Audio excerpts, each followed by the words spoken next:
Assalamualaikum warahmatullahi wabarakatuh. Alhamdulillah wa syukurillah. Asyhadu an la ilaha illallah wahdahu la syarikalah wa asyhadu anna Muhammadan abduhu wa rasuluh. Sahabat Ngamolang, alhamdulillah pada saat ini akan bisa silaturahmi lagi ya untuk ngobrol-ngobrol ya. Ngobrol-ngobrol, tapi obrolan akan ini mudah-mudahan bisa bermanfaat ya. Obrolan kali ini ya akan memulai begini. Seandainya ya ada seseorang datang ke rumah kita, nah, kata orang itu ibu, bapak, adik ya, saya akan datang malam nanti pas jam 12 malam, datang ke rumah ini, ke rumah ibu bapak, dan rencana saya mau membakar rumah ibu. Dan saya telah mempelajari bagian mana saja rumah ini yang mudah untuk dibakar.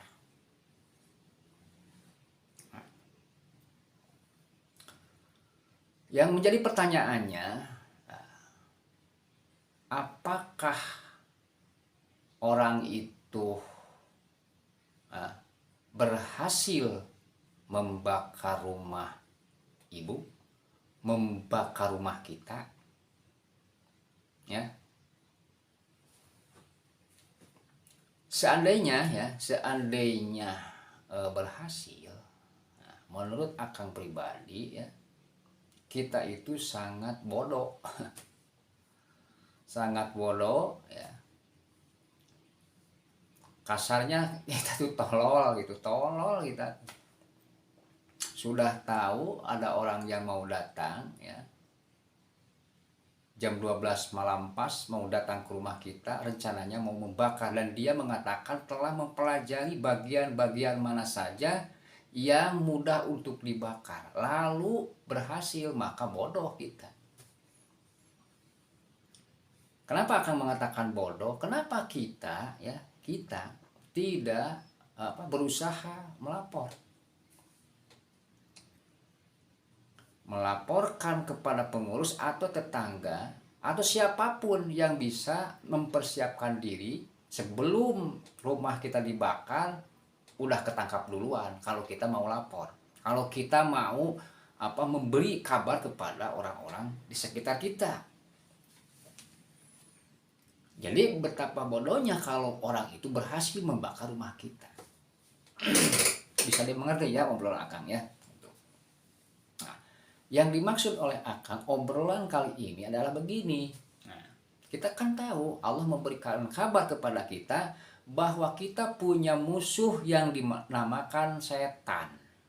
Setan itu adalah makhluk yang sering menggoda kita karena dia telah mengatakan kepada Allah Subhanahu wa taala bahwa kita manusia semuanya akan digoda.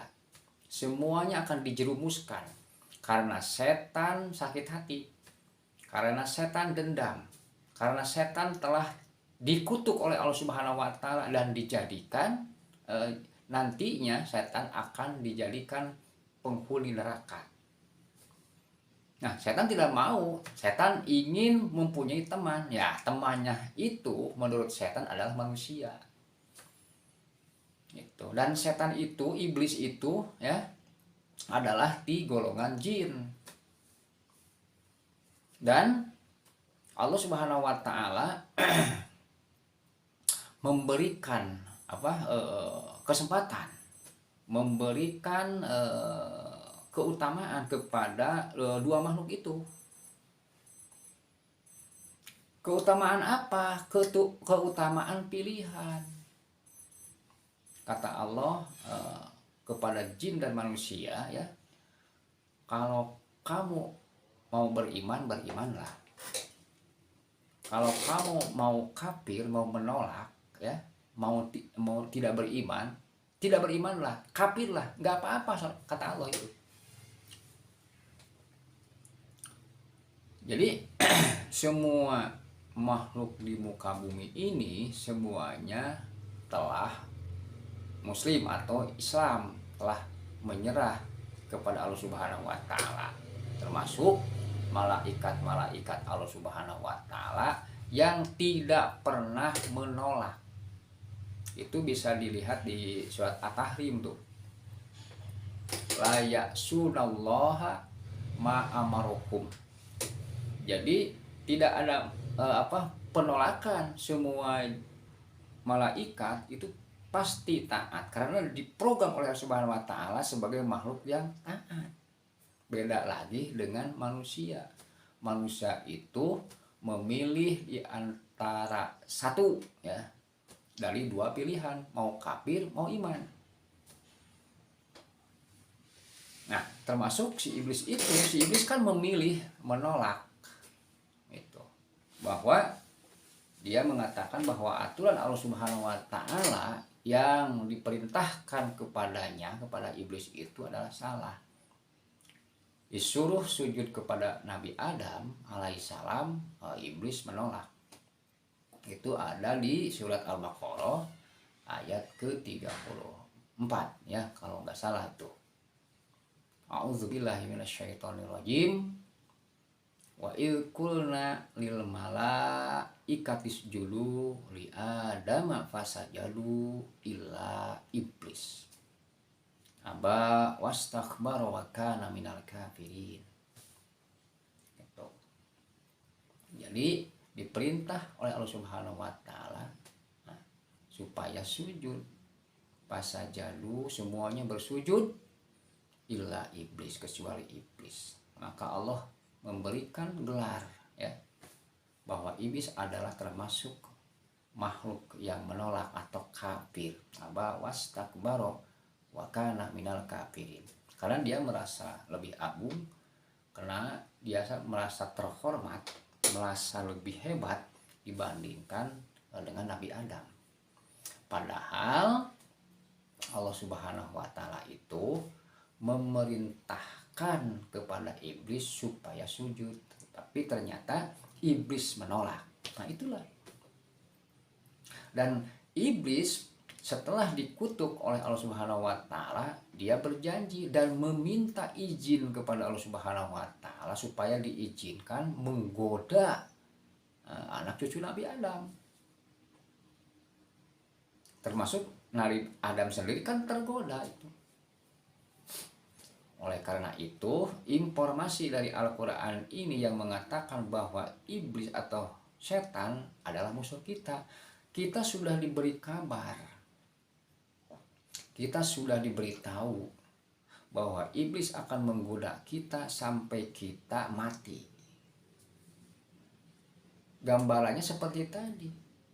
Ada orang yang mau datang ke rumah kita lalu ingin mau rencana membakar rumah kita. Kalau kita kalau dia berhasil membakar rumah kita, betapa bodohnya kita. Dan Allah pun seperti itu harapannya. Allah memberikan kabar kepada kita bahwa iblis atau setan itu adalah musuh kita. Innahu lakum aduwwum mubin. Sesungguhnya setan itu, iblis itu lakum untuk kalian semua, aduwwum mubin, musuh yang nyata.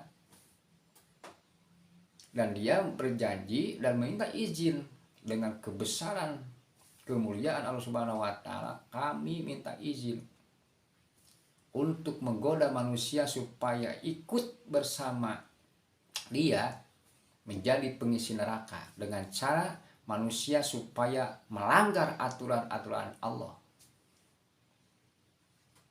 Dia akan menggoda dari depan, dia akan menggoda dari belakang.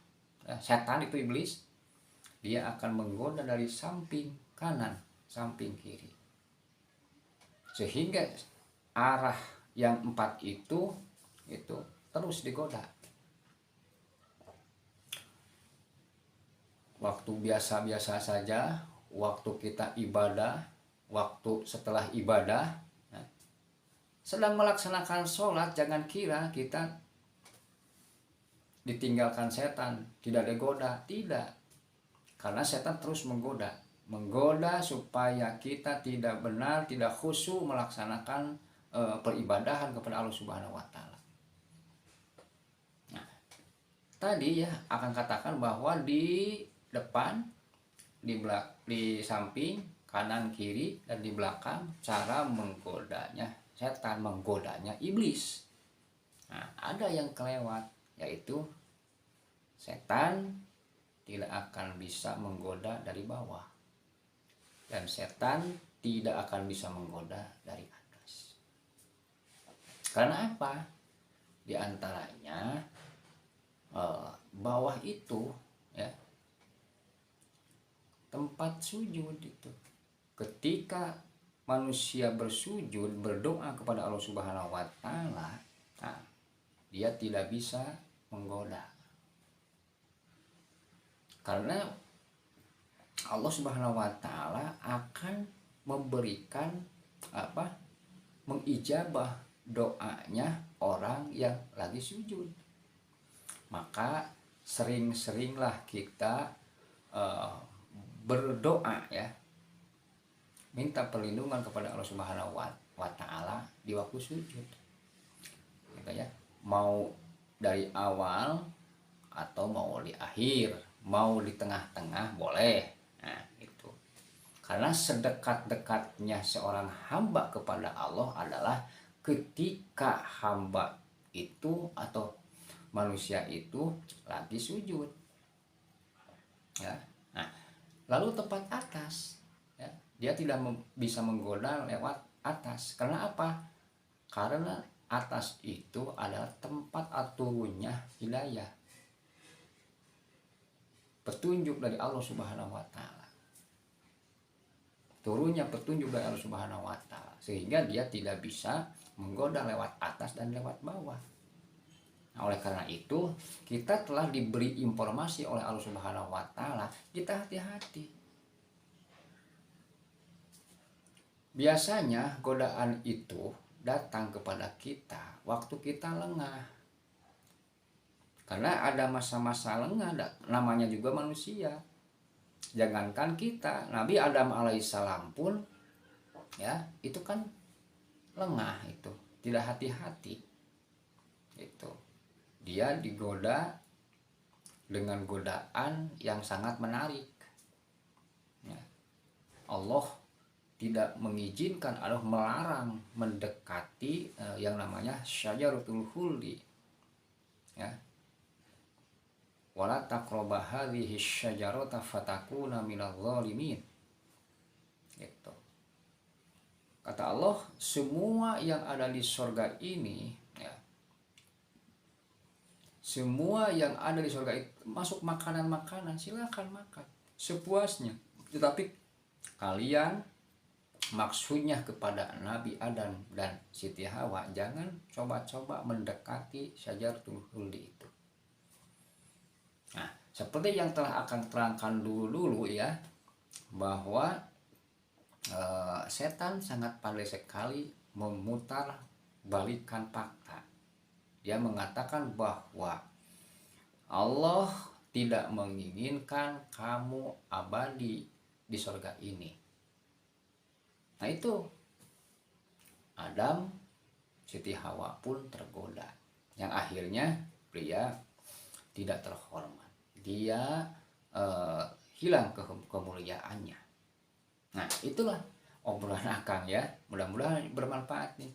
Jadi kalau kita sudah diberitahu bahwa setan itu adalah musuh kita, iblis itu musuh kita, maka kita siap sedia. Nah, apa persiapan kita adalah minta perlindungan kepada Allah. Makanya kita setiap mau melaksanakan ibadah sholat, kita dianjurkan untuk membaca a'udzubillahi minasyaitonirrajim. Bahkan di dalam sholat pun ya, di dalam sholat pun kita dianjurkan di dalam hati kita sebelum kita membaca basmalah, kita dianjurkan untuk meminta perlindungan kepada Allah Subhanahu wa taala. Setelah kita baca doa iftitah, kita dianjurkan di dalam hati kita membaca A'udzubillahi minasyaitonirrajim. Karena di situ pun setan tidak akan melepaskan kita. Tetap saja kita itu digoda supaya tidak khusyuk melaksanakan ibadah pada Allah Subhanahu wa taala. Nah, setelah kita diberi kabar oleh Allah Subhanahu wa taala, kita gunakan akal pikiran kita. Ya, percaya bahwa itu adalah benar. Jadi setiap perintah setan atau bisikan-bisikan setan ya yang akan menjerumuskan kepada kita, maka kita tolak. Maka kita hati-hati. Ya, karena tidak selamanya kita bisa tetap terjaga sebenarnya, selain kita minta perlindungan setiap saat kepada Allah Subhanahu wa taala. Karena hanya cara begitulah kita bisa terhindar dari godaan-godaan setan. Itu. Jadi kalimat yang dianjurkan oleh Allah Subhanahu wa taala itu begitu, auzubillahi minasyaitonirrajim. Aku berlindung kepada Allah dari godaan setan yang terkutuk. Nah, itulah karena kalau kita berperang langsung dengan setan itu tidak akan menang. Karena setan melihat kita sedangkan kita tidak bisa melihat dia. Ya, setan itu makhluk yang berpengalaman, ya, jago kolot, ya. Sedangkan kita, ya, Nabi Adam alaihissalam saja bisa tergoda, apalagi kita. Tanpa ada perlindungan dari Allah Subhanahu wa taala, kita tidak bisa apa-apa. Hanya orang yang ikhlaslah, hanya orang yang sering minta perlindungan kepada Allah Subhanahu wa taala lah yang akan terjaga dari godaan-godaan setan itu. Kita melaksanakan dengan ikhlas lillahi ta'ala dalam melaksanakan ibadah itu bagus. Karena memang agama pun memerintahkannya seperti itu. Wa ma umiru illa liya'budullaha mukhlishina lahuddin. Jadi melaksanakan perintah Allah Subhanahu wa taala dengan mukhlisin. Mukhlis itu artinya ikhlas. Ikhlas itu artinya tidak ikhlas lillahi ta'ala itu tidak tercampur, ya, tidak terkontaminasi, ya. Kita melaksanakan ibadah kepada Allah Subhanahu wa taala gitu dengan niat lillahi ta'ala, bukan lillah li politik, li duniawiyah, li yang lainnya, bukan. Maka itu dikatakan mukhlis. Kalau kita melaksanakan ibadah dengan ingin dipuji orang, ingin dikatakan getol, rajin sama orang, maka itu bukan mukhlis, bukan ikhlas namanya, ya. Jadi selain kita meminta perlindungan kepada Allah Subhanahu wa taala, juga harus ikhlas di dalam melaksanakan ibadah kepada Allah Subhanahu wa taala. Ya, mudah-mudahan kita semua mendapatkan perlindungan dari Allah Subhanahu wa taala sehingga kita terjaga dari godaan-godaan setan yang akan menjerumuskan kita, ya, nanti itu. Jadi kita hati-hati, waspada, dan kita sudah diberitahu oleh Allah Subhanahu wa taala bahwa setan itu akan menggoda kita. Nah, kita waspada, hati-hati, ya. Kalau setan terus masih berusaha dan berhasil, alangkah bodohnya kita, alangkah tololnya kita. Sudah diberitahu bahwa setan akan menggoda kita, sudah diberitahu bahwa setan adalah musuh yang nyata, kita tetap saja menurut, ya, perintah setan. Itu termasuk orang-orang yang merugi. Tapi mudah-mudahan kita semua sahabat Ngabolang di mana saja berada, kita mendapatkan perlindungan dari Allah Subhanahu wa taala supaya kita mendapatkan keridhaan, keuntungan, ya, kemenangan, ya. Dan mudah-mudahan kita tetap istiqomah dalam menjalankan ketaatan kepada Allah Subhanahu wa taala. Amin ya Allah ya rabbal alamin. Walhamdulillahirabbil alamin. Wassalamualaikum warahmatullahi wabarakatuh.